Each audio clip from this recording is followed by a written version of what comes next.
Welcome back, beautiful souls, to the Horror Pop Extravaganza.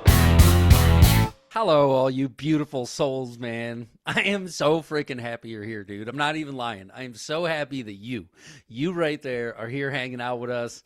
You know what time it is. It is time for the Horror Pop Extravaganza, where the macabre meets the mindful. I am your host, the ghost host with the most, or try to have the most, Pops Ghostly. And with me today is the radiant, the amazing, the wonderful, the just genuinely hearted, the beautiful. Just Bruce. B Money. I go by different names, whatever you guys want to call me. I'm here for you. He's got the money, though, peoples. B Money is here. For those of you who don't know, B Money does so much behind the scenes on this podcast. Him and I probably just talked for 15 minutes leading up to this, spitballing ideas back and forth. And I can say with a great degree of certainty that without this dude right here, I would not be embarking on this endeavor the way that I am, because he supports so much more that nobody sees. You know, it's all this. They don't have to know we're a team. It's One you guys, team, the one beautiful, fight. the beautiful souls that are helping us. It's you guys. And that's the thing is that, you know, we want you as a part of this team too, every beautiful soul. So, you know, if you can comment, like, subscribe, do any of those things, that would be wonderful. But we have to jump into this because we got a lot of movie to talk about today. It was a big one. It was a kind of a crazy time in the world. The year was 1999. We were all terrified of Y2K and make sure you got water and batteries, and the computer overlords are going to shut us down. I mean, the 99 into the 2000s from the, millennial, they were at the club backing their ass up with Juvenile. Right. They were 99 in the 2000s. That's what true. I thought of when I'm like, all right. That's true. But it was an awesome year for movies. It was a big year. Shit was changing, man. You know, The Matrix was coming out or right on the horizon. This movie comes out and it kind of just blows everybody away. We had never really seen this, a brand new filmmaker doing this, and a bunch of other really cool shit. Lil Duke and I were just talking about 99. But this one spawned one line of dialogue that might be some of the most iconic in all. You have those lines, "We're gonna need a bigger boat," or "It's alive." You know, these things from movies that somehow embed themselves into the pop culture, the zeitgeist. And I See Dead People became, I mean, it was wild, man. It was wild. It got spoofed in Scary Movie. We would see it, which was a ton of fun. But it was everywhere, I want to say, for a year. You know, 99 was also the year of the Blair Witch Project. So we had that at the same time with the, like, I'm afraid to close my eyes. I'm afraid to open them. We're going to die and shit out here. I legit thought that movie was real for a year. We all did, dude. We all did. It was that good. It was, and it's still that good. I go back and watch it pretty regularly. Well, maybe like once a year or something like that around Halloween. But the original Blair Witch, I think, has aged beautifully and just still holds up as a master class in making a movie for no money and making it work extraordinarily right. This movie, though, had money behind it. The Sixth Sense, you know, you've got a big production value, you've got a big cast, you've got some new little faces and stuff like that. So, B Money, I'm gonna put the burden upon you, kind sir. I love that sombrero too, dude. I hope you never not wear that. They call me El Bruso. I hope you know what I mean. I love it. You gotta have fun around here. We do. You want me to do the IMDb? I would love to. I would love to dive All into the Internet Movie Database and let us know who directed it, who's in it, and what do they think that this movie is about. I've been studying Duke Spooky. All right, let's try to get this right, folks. The Sixth Sense. After being shot by a resentful former patient whom he failed to help, a Philadelphia child psychiatrist seeks redemption by treating a young boy with a disturbing secret. We got Bruce Willis in here. Yippee-ki-yay.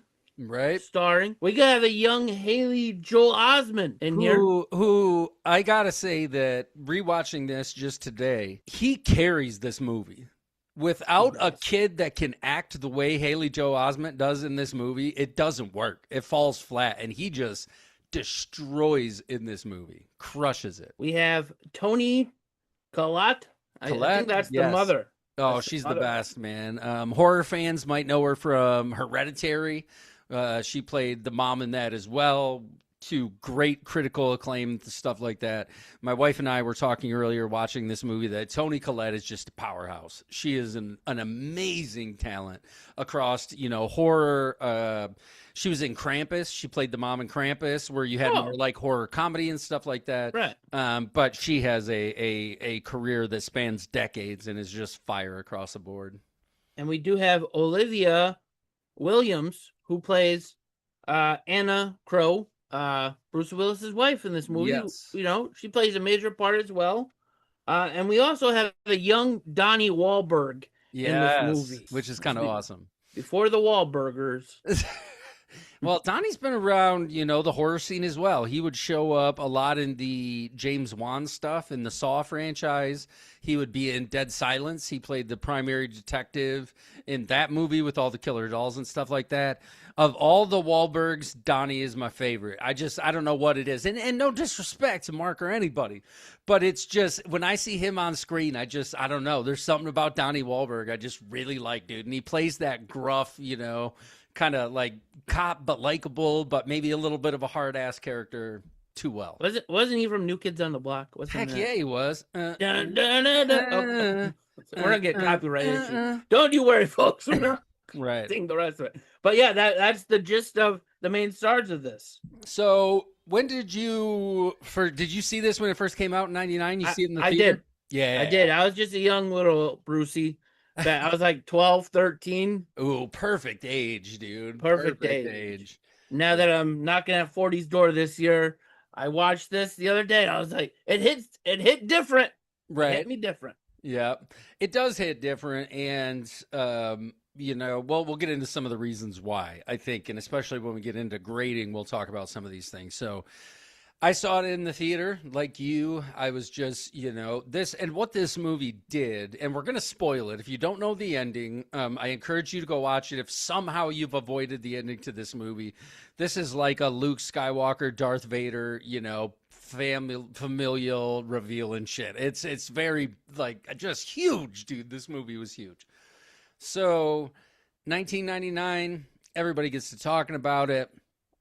We jump in, movie opens up, and we have Bruce Willis, a very handsome Bruce Willis, with his wife. He had just received this big award for being the child psychiatrist or psychologist, psychologist, I think, of the city or something. You are Philadelphia's own son. And, these two, he's kind of nonchalant about it. Like, I'm just doing my thing, man. I want to help people out.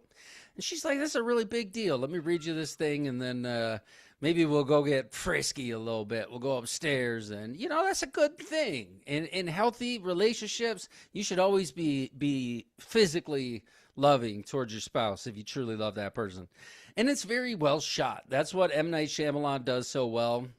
And for those who might not know, this kickstarted his career. It would be this, and then we would get Signs, and then I think The Village after that, and then he would just continue to make movies, and still does to this day. But this one, I think, is what it made so much money that he got almost like a money pass in Hollywood, where he was like, I want to make something. They're like, here's a blank check, dude. Like, make a cool movie because you clearly show return on investment. But in the movie, just as they're about to get intimate, we see the window is broken. Somebody has come in, it's shattered, and the telephone maybe is on the ground. Yeah. There's been a home invasion. They both look at each other. Oh, shit, this is no good. What are we going to do? In the bathroom, and this guy kills it. He plays the frantic, psycho. Donnie does work. But not Joker level. He looks like someone truly in pain, like his mental state. He's in pain, he's suffering, and he's screaming at Bruce Willis like, you don't remember me? And they figure out he was a kid that he had treated at one point. How could you not help me? And again, this is sold so well. This dude just like, it's amazing. And then he, out of nowhere, pulls a gun out, plugs Bruce Willis in the gut. They say, one of the worst shots to get hit is a stomach shot. And then as the camera pans over to the side, we see him raise the gun to his own head. And we are led to believe he shot himself as soon as he shot the doctor. He's laying on the bed like, my stomach, it's real bad. And his wife, call 911, all this shit. And we fade to black. I want to say with the camera kind of pulling up, we fade to black and jump to a year later. I think it says the next fall or something like that. Yeah, yeah. And so I don't recall. Do you remember at the beginning why he was sitting there watching Haley Joel Osment when they first meet? Because he watches him come out of the house and put on the glasses without lenses, and it starts off. I'm not sure what possessed him to go over there, because I know in the very beginning. So that happened with Bruce Willis. Then we pan over. Then we go to the little guy, the little kid, and his mom, and that cuts open that scene up where she's doing laundry. And you see the little dog. She has a little dog, jumps out of the laundry basket. The dog is right. I'm like, oh my God. And then she walks into the kitchen and all the cupboards are all open. And then you see the little Haley Osment fella just sitting there eating a bowl of cereal. And she's like, what happened? Were you looking for something? I think she asked him, were you looking for something? And he's scared. And he said, I was looking for the Pop-Tarts. And you can see where the Pop-Tarts are. Right. And everything else, but not knowing what you find out later on, everything makes sense. For me, watching this 27 years later, I was like, as soon as that little dog heard something, I'm like, dogs always know best when there's ghosts or something. That dog knew. I was like, oh man. So then this is definitely a movie that you only really see once for the first time, but it's fun to watch it a second time to try and pick up on everything that you may have missed out on the first time.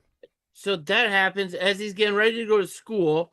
Then his little buddy shows up to take him to school. And I'm trying to figure out where Bruce comes into play. Yeah, because his friend, Bruce had been watching him from across the street. I know that for sure because he walks down one side of the road while Haley Joel Osment is walking down the other side of the road. And he's kind of observing him. And at one point, though, that little kid who walks with him, he pays him money or something to pretend to be his friend, which is really sad. Like Haley Joel Osment does so good in this movie. It's ridiculous. But he pays him, and then he does eventually connect. He meets him in the church. Right. He follows him into the church. He followed him in the church. And Haley Joel Osment's sitting there playing with little figurines who only the one guy can speak Latin, is what he tells. Yeah, Bruce Willis. And it was very fascinating. Bruce Willis wrote down what he said and everything else. And there's all these little clues, but you wouldn't know at first. I was like, oh. Right. So, they meet up in the church, and he says, I'll be your doctor. Right. And that's when, after school, Haley Joel Osment comes home maybe the next day, and Bruce Willis is there sitting in the family room or the den with the mother. Yeah. And she says a few things to him, like, how was your day? I won the lottery, did all this stuff. And he's like, I got picked first in dodgeball. And you see him lying to her to appease her. And it's just, to ask a child to act like that is fucking amazing that this kid could pull it off, dude. Well, like layers of emotion. Yeah. You know what I mean? And now you see him in all the Kevin Smith movies. It seems like just having the time of his life. And I'm so happy for the dude. So happy for him.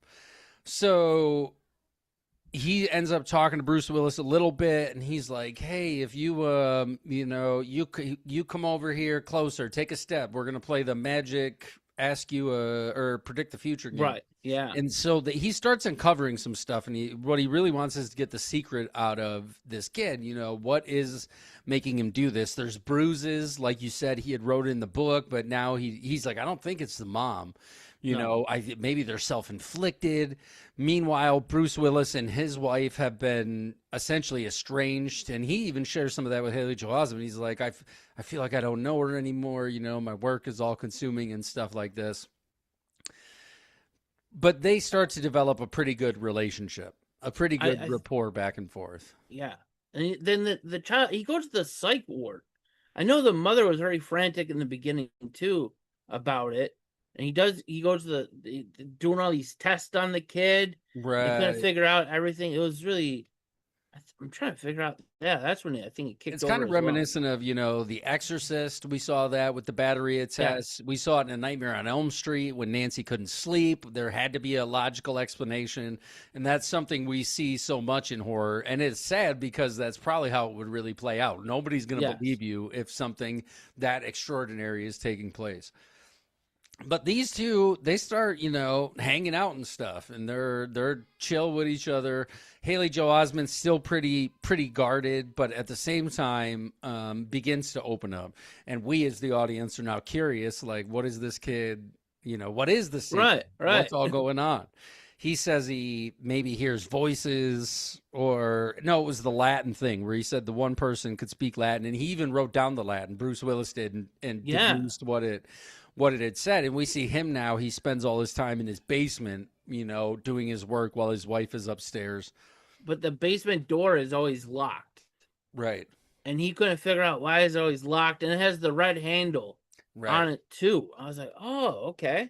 Yeah. And he, he even hears delivery guys coming like, hey, I brought you this thing over, was, thinking about you. Oh, yeah. But that's a guy later on who's trying to get with the wife. Right. But at the time, you're like, wait a minute here. And you're like, man, this guy, he's got some goal. You got Yippee-ki-yay in the basement, and you're going to try to do this with his wife? Wow, this guy. I did. Thinking about this now, this is very similar to the movie Ghost with Patrick Swayze. Right. Now that I'm thinking about it out loud, or we're talking about it out loud, it's actually strikingly similar without all the, nefarious plots to kill people. Right. Even though we do get one of those. We see Haley Joel Osment at school for a while, and he's very awkward with the other kids. He's strange, kind of ostracized in the school play. I think the first play that they're doing. Yeah, he wasn't really with him. Right. And she even tries to take him to a little birthday party to help things out. And poor kid. Oh, dude. As someone who was locked in a dark closet by a babysitter in my youth, this scene still messes me up. These two other boys are like, hey, you want to play a game? And he's like, yeah. After they're like, hey, you want to go in that little hole in the wall? He's like, nah, I don't. Right. You want to play a game? Sure. It's called Dungeon. Did you see before he goes up the stairs, a single red balloon flies up there. And I'm like, oh, and he follows the balloon. I was like, are they paying homage to like it with the red balloon? That's my first thought. Or I think it's just that color red. There's some, like you said, with the door handle, and there's other little nods, maybe even some other stuff I didn't see. But you do, like, hi, Haley Joe.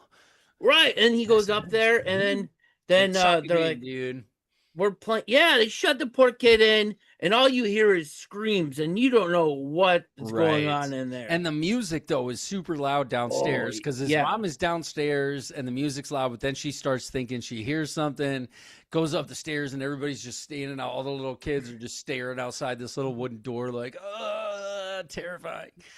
And she can't get it unlocked at first. We got to get him out there. And I think that's when they took him to get some testing done because they thought it was a seizure or something along those lines.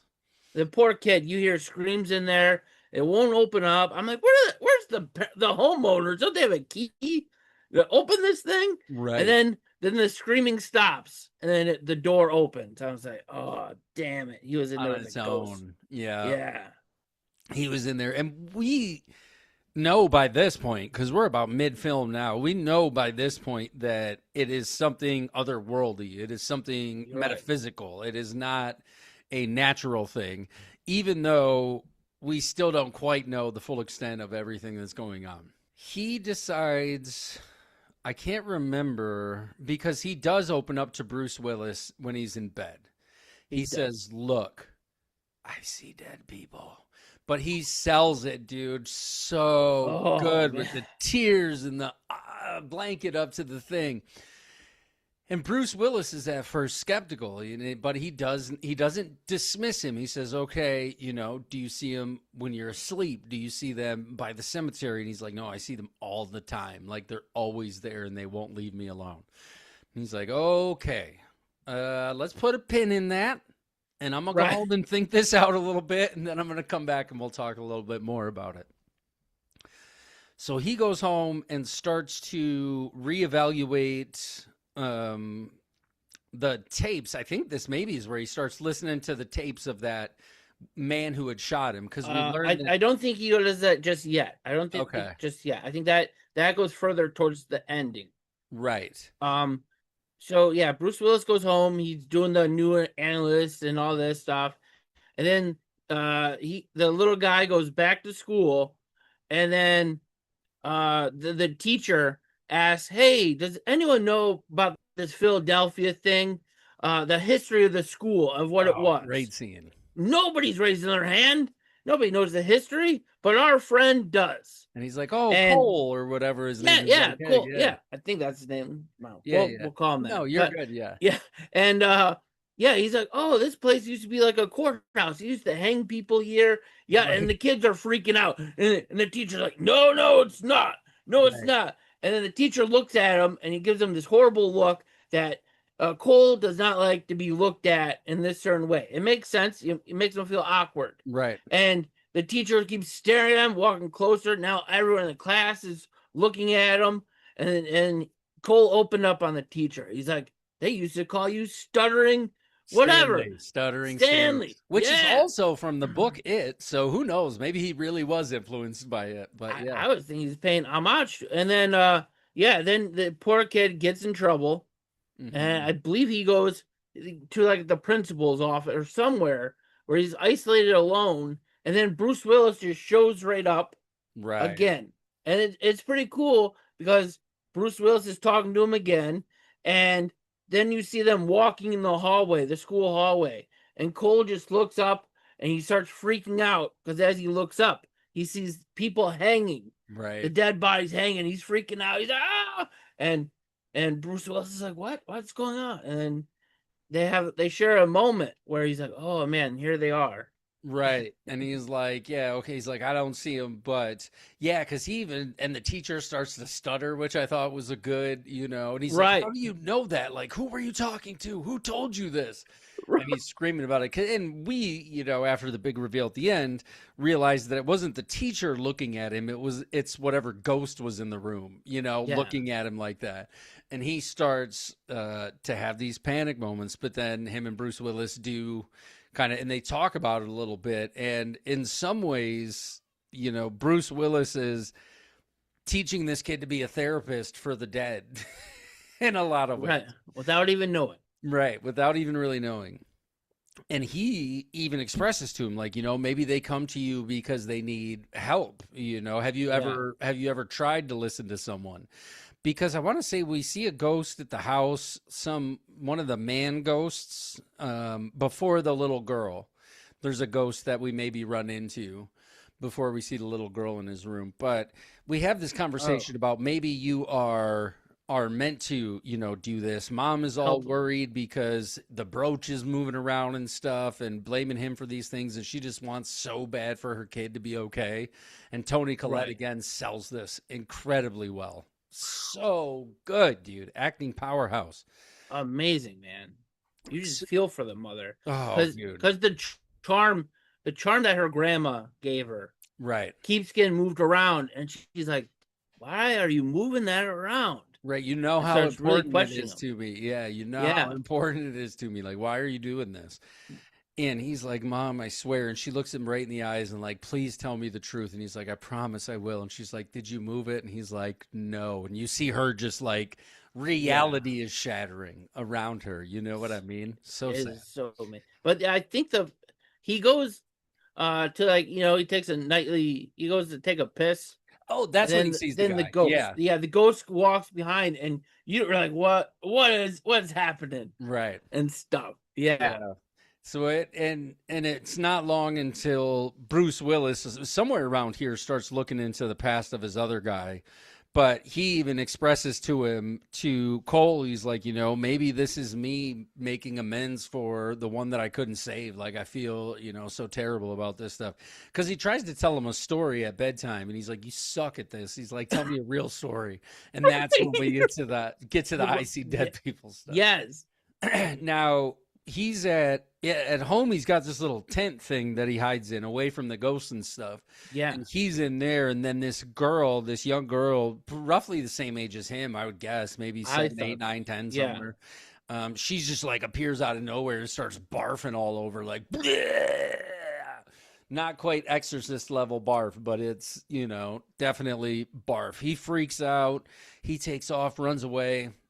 He was in that tent, though. It's fascinating too, because when they were in the church, when he left, he takes a figurine, and then you see in there the church. It's like his little church in that tent.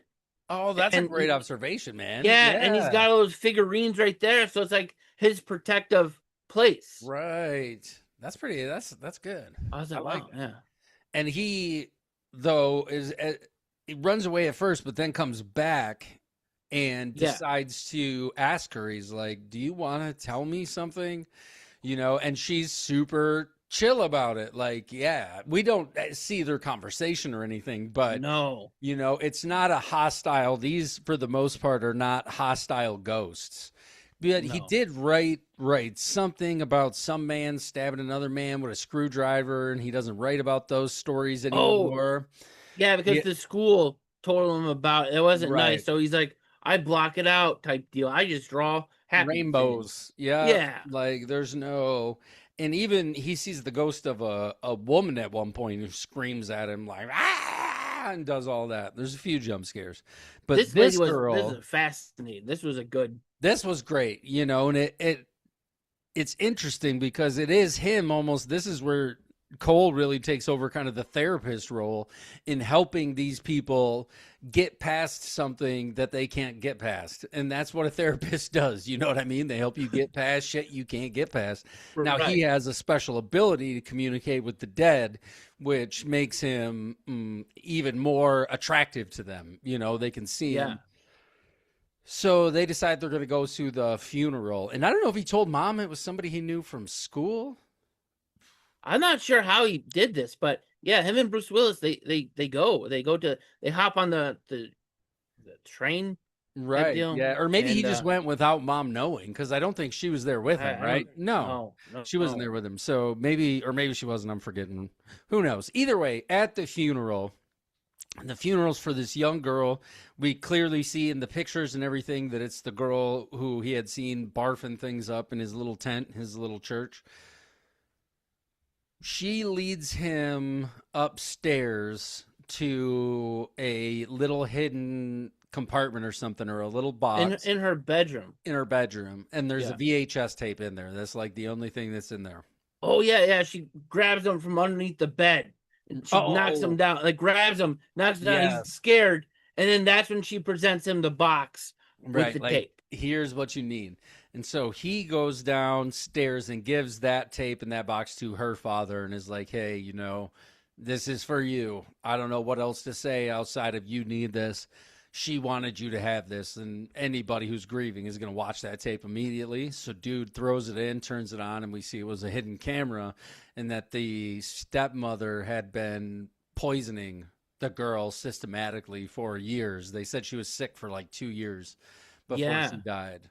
And it's somebody made the comment too. Oh, the young girl, she has a little sister, and they said, "Oh, the young sister's starting to feel a little sick too." Right, that's right. Yeah, and she said she was like protecting her sister. That was her whole reason for still being behind, was to make sure their little sister didn't get hurt. Yeah, and Dad sees it. Stepmom shatters, you know, and in front of everybody at this funeral. He pops that tape in. Right. And everybody's just sitting there watching and then turns and looks at her like, oh, shit. And then she even kept saying the line like, I'm feeling a little bit better now, or something like that, you know? Yeah, can I go outside? Right. And she's like, no. You're too... you can't. You gotta stay you're sick. too sick. You're too something. But she was putting something in her cereal and stuff. Some kind of poison. Yeah, she was slowly poisoning her, and they said she had gone to every specialist everywhere to try and figure out what was going on, but nobody could quite figure it out. And It was so he fascinating too. essentially saves this little, both of them, you know, he saves Right. the Oh living yeah. girl and then now has freed the little girl who has passed away to move on, you know, to she's done her thing. You go be in the white light or wherever, you know, and you're good, like you've done it. Now There was the he opening scene too. That little camera, the hidden camera, Mhm. that deal you see a little puppet show. That was the start of the movie too. In the very Oh, beginning, you're like, wait, what does this have to do with that? And then it kicks over. But yeah, that hidden camera was the first scene of the movie. that's awesome. I didn't notice Yeah. that. I did see M. Night Shyamalan shows up as one of the doctors when she's getting checked out. He always gives himself a little cameo in his movies, sometimes better than others. Gotcha. And you know what? Not saying I wouldn't do the same exact thing if I had the opportunity. You know, pull that Alfred Hitchcock. Just walk in front of a car or something like that. It's sometime around here, and I want to say it's even back when they are at some point, Cole asks him something along the lines of like, "Do you get it now? Like, do you see it?" And he doesn't say full on yes and stuff like that. But No. we do have this conversation about, okay, I think it's time, you know, for us to part ways. Like, and Bruce Yeah. Willis gives this great line about how about I just tell you I'll see you tomorrow, even if you know, or Cole, like, will you just say it anyway, even if we know we're not going to see Yeah. each other tomorrow? I was like, damn, dude, that's heavy for a little kid to have to carry. This is yeah. And so they have this talk between each other. Bruce Willis had seen his wife. He shows up really late for dinner on their anniversary, and all she Yeah. says to him is "Happy anniversary" at the end of dinner. And that's what he tells Cole is, "Hey, I need to focus on my family. I need to get this right. I feel like you're doing okay or whatever, but I need to make sure I take the time for my wife and my family and all this stuff." Okay, that's great. Let's And then he asked Cole, he's like, when should I talk to her? right, And when she's she goes, asleep. yeah. Yeah, when should I talk to her? When she's sleeping. And Bruce Willis goes on to do just that, but when he's listening to the tapes, he listens to the old tapes of the guy who shot him when he was a kid, and he hears the whispers in the background, and he hears something about the cold, and that's what Cole always said is it's cold. You ever feel that cold, that prickly on the back of your neck? That's when they're there. Yeah. And he starts listening to the tapes and starts to hear like these other voices and shit going on, and then hears some of the stuff about it's cold and whatnot. Goes upstairs, his beautiful wife is laying there, and he starts Oh to no, talk to her. she's on the couch. Yeah, sleeping on the couch. And he Yeah. starts to talk to her. It's just touching, just like I said. They're both just in this really like it's the beauty of true love, you know, what that looks like. And these Right. two, you know, she's laying there and he at this point is starting to figure out that he's dead and has been dead this whole time. Yeah, because they're sweet talking, and then the wedding ring falls off to the ground. She And was that's holding what, it, I think. yeah. Yeah. She was holding it and it goes tumbling to the ground because he wasn't wearing it, right? No. Right, No, he yeah. couldn't because he's Right, because he's a ghost. So Yeah. the ring falls, he looks down at it, and that's when we get some cool flashbacks about Oh yeah, all the because you pieces are see put her, together. you see Right. her with her ring on, and she drops that ring, and he's like, "What? Why Why does don't she I have have my my wedding ring on? ring?" Yeah, And then he looks, and then everything starts clicking. right. That he's actually been dead. Cole could see him the whole time because he was dead. Such a great moment in cinema history. He then continues to talk to her and is like, you know, I love you, all these things, but I think it's time for me to go. He realizes I don't belong in the world of the living anymore. I need to move on. I think because in some ways his presence, even as a ghost, was holding her back from living. Like he could see that, you know, like the weight of him being there. That's why she kept that locked, probably because even being Right. down there, it felt like him so much because he was down there. He was a ghost, Yeah. you know, and so he has this great kind of peace moment, and then we get the final scene is a Oh. car accident. Oh, because he's replaying everything Cole says to him. Right. Yes. about it. And he's like, oh, the dead, they want to see what they want to see. Right. Which, when you go to the reality, when he goes to the basement door, there's actually a table there in front blocking it. So in his eyes, he just opened it. But in reality, there was a table there blocking, so nobody could go down in that basement anymore. Right. Which I was like, oh, and it was wow, really, okay. you're right. The reveal is super good. In 99, the first time you see this, it's like, everybody was mind blown. And then we get Cole and his mom in the car, which you want to talk about acting, man. Toni Collette right here. Oh, before we do that, though, he, after he broke up with Cole, not break up, but you know what I mean, and they went their ways. Yeah. And he's like, oh, I got to find Cole. He goes back to the church, and he's like looking around for Cole, and then he looks up, and that's when Cole's like, oh, you believe now, type deal. Right. And then that's when they start really talking about everything. Right. And they have that moment to kind of solidify their relationship. You're right. And all that. And then we get the car accident at the very end. Yeah. Which is his mom saying something along the lines of, I really hope nobody's hurt up there. And he's like, oh, yeah. And then, Mom, I think I'm ready to tell you the secret. And she's like, what? He's like, somebody is hurt up there. Like, they're dead. And she's and Toni Collette on her face just sells it so good, dude. She's so good. Oh, man. And she's like, what do you mean? How do you know that? And, well, she's outside my window right now. And he's like, ah. And she's like, that's not funny to even joke about. And he's like, Grandma said she loves you. And that's when Toni Collette gives this like breaking, nightmare scenario where it's like, oh my goodness, is my kid too far gone for me to even be able to handle this anymore? And she's like, that is not nice. That is not okay to say things like that. How could you? And then he says, I have the answer for the question you asked her. Yeah. Ooh, and we learned that. Gut-wrenching. And I know, and she's like, what? And she's like, every day. When you used to go to the grave and ask Grandma this, that, and the other, she said the answer is every day. And she starts losing it, and she's like, I used to just ask her, like, I hope you're proud of me, like, something along those lines. And it's like, oh, dude, heart-wrenching. Oh, my God. Heart-wrenching. Yeah. And we have this moment of understanding between mother and son, this bond that I think is going to carry on for quite some time, and they seem contented. And then we fade to black, and written and directed by M. Night Shyamalan. Shyamalama ding dong. That's right. Oh, man. Heart-wrenching. They got you. If you have a soul, you beautiful souls, and you didn't shed a tear at that very end, it was so good. I was chopping onions. I'm not going to lie. It was so well done, like, so well acted, man. And to see these two come together. So, do you have any final thoughts before we get into the rating of 1999's The Sixth? What a difference 27 years of watching it in theaters to watching it now. And just in life in general, as a person who lost, family members and everything else, this movie tugs on your strings. It's a beautiful movie, man. It's really good. I'm kind of I'm with you there in that but I also struggle after I finished it up today.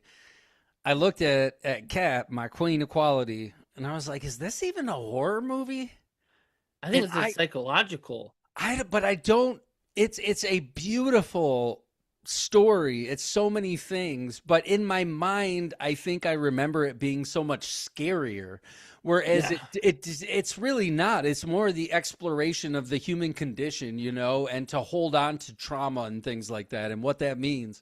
And maybe I'm just, I've aged 27 years as well. So maybe young me was like, that's scary as shit. But it was also the same year as the Blair Witch. And I know I was scared shitless of the Blair Witch. Whereas this, you know what I mean? Yeah. Blair Witch, there was no monsters. Nothing. There was it was all psychological. And shit. I lived in the woods. See? Which made it. Yeah, but at least in the Blair Witch, there was a witch. There's a lot of, even in what's the Christmas song about the chestnuts and ghost stories, there's a lot of ghost stories that aren't horror stories. No. And I think this falls into that category. Whereas you have stuff like 13 Ghosts or Paranormal Activity that is like even though I guess we did learn eventually that was a demonic presence with a cult of witches and all this other stuff. Right. But you know what I mean. Whereas this is never truly nefarious. The real villains in this are like the stepmom who poisoned the kid. You know, Yeah. she's one of the true monsters in this movie, and some of the others. But for me, it's hard to classify this as a horror. But I don't really know what other genre you would put it into. It's a hard thing to quantify because when you think of ghosts, you think horror. You know what I mean? I think of like what's that Michael Douglas and Brittany, the late great Brittany Murphy. They don't say a word. Oh movie. yes, He's in a psych ward, and they're like, "Oh, it's a scary horror kind of movie," and it wasn't like a horror movie. It was more like a mystery. But type there was deal. still, like Gothica. I don't know if you saw that with Halle Berry. I might have. And there's still like a big bad in that. Whereas this, I don't think there was a big bad. The big bad was the idea that we have to die and that we're going to miss each other. That was the big evil in this movie, is that we have finite time to be together. And sometimes we get stuck with a burden that maybe we can't move past. I don't know.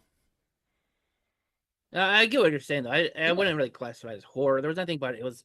It's a damn good movie. Some good jump scares. Definitely has some good jump Definitely, yeah. Maybe that's why they classified it as horror. Right, hey, right. You jumped a little bit. Right. Okay, so out of 5 little kids who see dead people, how many do you give? I mean, I'm going with a whole 5 right now. This movie, I'd watch it again. It was the little things I picked up on from the dog, knowing it was a ghost and everything else. I was like, this movie is... Then it hits you in the feels. It's just a really all-around good movie. Yes. And for those reasons, everything you just said, I'm giving it a 4. I'm going with a 4. Nice. And the only reason I don't give it a 5 is because the rewatchability for me. It's like once you know the story, and that's been a lot of my issue with M. Night Shyamalan's whole career, is he built his career on this huge Twilight Zone-ian plot twist, but then we would keep continuing to get like weirder and weirder. You had the Mark Wahlberg movie with the plants, The Happening, right? Which was kind of far out there. The Village. I don't know. How did nobody know those people were out there? Well, I don't know. But Signs was cool because you had like Mel Gibson and Joaquin Phoenix. And it was an okay story. I did like Signs pretty good. And I liked the comic booky ones, Unbreakable, Split, and there was a third one. Which again, though, you got Sam Jackson, you got Bruce Willis, you got Anya Taylor-Joy, James McAvoy, all these people. So I give it a 4 out of 5 because it stamped its place in cinema history, in horror cinema history in a lot of ways, if you will, because it transcended, like we had said, into other pop culture stuff. It's a hilarious and scary movie when you get the I see it. Right. Scary movie really ruins a lot of great scary movies. I watch, I tried watching The Exorcist, the very classic one. Yeah. Yeah, that was tough. That was tough because of my head. Right. Them two puking on each other and all James Woods as the priest. So yes, that is it. There was a nudie scene too for Lil Duke Spooky, just for you, man. You got to see Bruce Willis's wife in the shower. Oh, yeah. If that's that's how you show a nudie. He's got the poop count. And there is, I can't remember the name of that. I'm gonna throw the comment on the video here in a second so people could check it out, but I can't remember the name off the top of my head. But somebody, every time Lil Duke's on an episode, they be commenting like, "It's good to see Lil Duke Spooky," and I'm like, "Hell yeah, dude!" God, his fan club is real. He's a very humble human being, folks. He really is. The love you show him is unmatchable. Right, and it is met with open arms, and he loves every single one of you so much. He adores it. So, all right, let's pause for the living. Take a breath. Just take one breath. That's a good thing. I kind of already hit on it, when we were talking about the movie and, the idea of carrying our burdens even beyond the grave. I'm not here to talk about the afterlife or anything like that, but I am here to talk about the weight of carrying things. The weight of carrying beliefs and ideas, and really more than anything, we as human beings like to think we're infinite. I'm infinite. You heard of hell? Well, I was sent from it. I'm serving a sentence for murdering instruments. Marshall, we love you. Shout No, out to we Marshall. think we are. We think we are, infinite Invincible. when we're finite. At least in this manifestation, we know that eventually we're all going to die. Yeah. Right? We know that's going to happen. And I think in situations like this, a lot of the ghosts in the movie just didn't want to accept reality that they were gone from that plane. And that is a hard thing to do. And that's where this movie shines in a lot of ways, because it forces you to confront some of those things on your own. It forces you to look inward and say, oh shit, what if I did die tragically? Like, that would suck. All the things that I'm like, I want to do this, I want to do that, I want to do this, that I'm never going to accomplish. And I think it's probably really, when I was 6 years old, my best friend and his mom passed away in a car accident, and his dad and his sister survived. So I feel like I've been around death my whole life.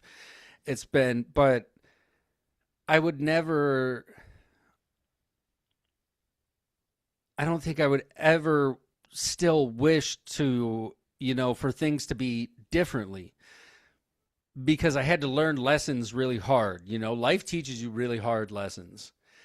And I think when we lose those people who are closest to us, now as a kid, I didn't really know any better. I was sad as shit. I cried all over my mom. Like, why is my best friend gone? This is unfair as shit. But then in the military, I lost a lot and all this stuff. Even in high school, now that I'm thinking about it. But it's the reason to tell those people around you care for them. The people you love, tell them you love them. Regularly, because none of us know. Any of us could be a Bruce Willis, and try to release yourself from those burdens in life, because I feel, nobody wants to be hit with a tragic end or any kind of an end and be like, fuck, I held on to that grudge for 40 years. Or, I never pursued that one thing that I actually wanted to try. I never really did that thing. Like, that's going to suck. I don't care who you are. Like, if you get to the end of life like that, it's going to be hard. And the people around you are going to miss you, just like the people, you've lost. If you care about someone, you miss them. And that's why it's so important to forget those, those burdens and those weights and those biases and all those things we carry. See the humanity and try to exist in a way that hopefully when we get to the end, it's like, you know what, man, that was cool. That was a good ride. I told people I loved them. I tried things, even if I was going to look like a fool. I, didn't let somebody else tell me exactly how I should live or what I should pursue. Those kind of human things that I think we all want. And we here at the Horror Pop are here to share those with you. We are here. If you want to come to this place, it's a great place for stuff like that. And you can hang out. And I mean, in a lot of ways, you have to... It's acceptance. It's acceptance that life is short, life is cool, and let's rock and roll, because it's going to end for everybody eventually. Yeah. No escaping death or taxes. Right. There's a great song about, something 10 tons of coal or something like that. But it's a great song all about that. Pretty much you're just, you're a company person until you're a cog in the machine from birth until death. Right. And even when I was in business school, we did a whole study on cradle to the grave marketing with places like McDonald's and Disney and stuff like that. And they essentially assign a dollar amount and a product to you from the time you're birthed all the way up until the time you die. Like, I'm surprised there's not Disney caskets yet. I'm pretty sure they're coming. You know what I mean? Disney World caskets. If they can make money, there's definitely going to be. So, I had a great time, dude. Hey. Did you have anything you wanted to add to the pause for the living?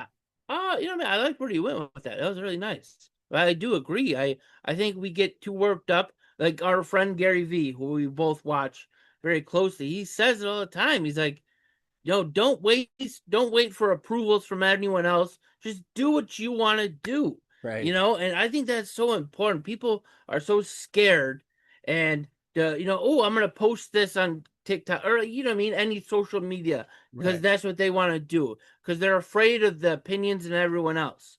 But at the end of the day, it's your life. You're wasting time worrying about others. And if they're not, in your circle or you're not showing love, don't worry about it. Do what you want to do. Your time is limited here, and there's no getting it back. Like that movie with Justin Timberlake where they're buying time or something. That's life, folks. You can't buy it. So enjoy every minute and make every minute count. Amen. I love that. And you're spot on. And sadly we live in the world now of like FOMO and FOBO. Fear of missing out and fear of a better offer to where you end up paralyzed not doing anything because you're afraid you're going to miss out on everything. And maybe we can talk about that one day. So for the Horror Pop Extravaganza, I have been Pops Ghostly. And I've been B to the money. We love you. We cherish you. We hope you have a great freaking upcoming weekend and week, whatever you're watching this. Like and subscribe if you can, and we will talk to you next time.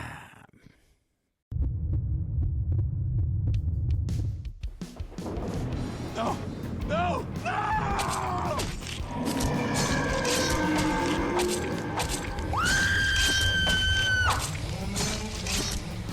Horror Pop Extravaganza.